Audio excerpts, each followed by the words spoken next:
The story my childhood friend Sumin told me about his paranormal encounter during the Chinese Ghost Festival still sends shivers down my spine whenever I thought about it.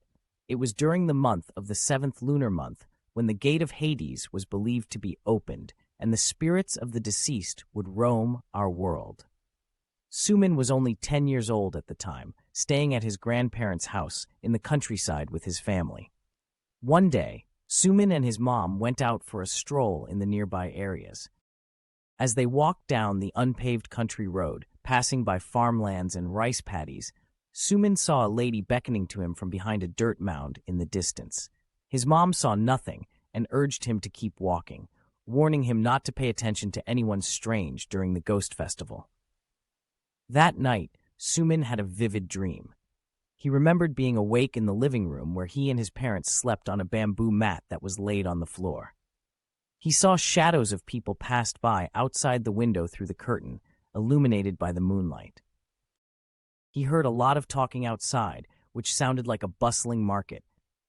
Then he heard someone started banging on the door, which scared the crap out of him. Sumin tried to wake his parents, but they were deep asleep. When he summoned up enough courage to get up and look outside through the window, he saw the same lady from earlier, drenched in water with a bloated, swollen face. Terrified, Sumin ran back to his parents and started crying. He attempted to wake up his parents again with no avail. Then the door busted open. A strong gust of wind blew in. The lady and the noises all had disappeared. The next day, Sumin fell ill with a fever. His parents and grandparents looked after him, but suddenly he started growling and squirming on the bed.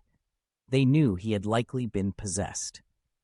After his dad exerted a lot of energies to pin Sumin down on the bed, while his mom and grandparents tied up his feet and hands with ropes, his parents rushed him to a nearby temple on their electric rickshaw.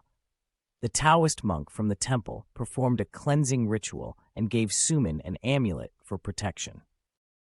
When Sumin regained consciousness, he had no memory of what had happened to him after the horrific nightmare he had the night prior.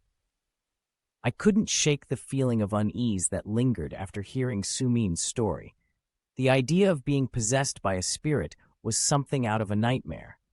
Sumin's experience caused me to become afraid of the supernatural. The thought of being vulnerable to possession by malevolent entities was a terrifying thought. I couldn't help but wonder about the lady Sumin saw that night. What was her connection to the spirit world? Did she die from drowning since she was drenched in water? The image of her bloated, swollen face haunted me, and I couldn't shake the feeling of dread that washed over me after I heard the story. Sumin's story made me realize the importance of respecting the traditions and beliefs of different cultures. The Chinese Ghost Festival was a time of reverence and caution, a time to honor the spirits of the deceased. The idea of setting offerings for the spirits and observing a curfew during the month was a way to show respect and protect oneself from malevolent entities.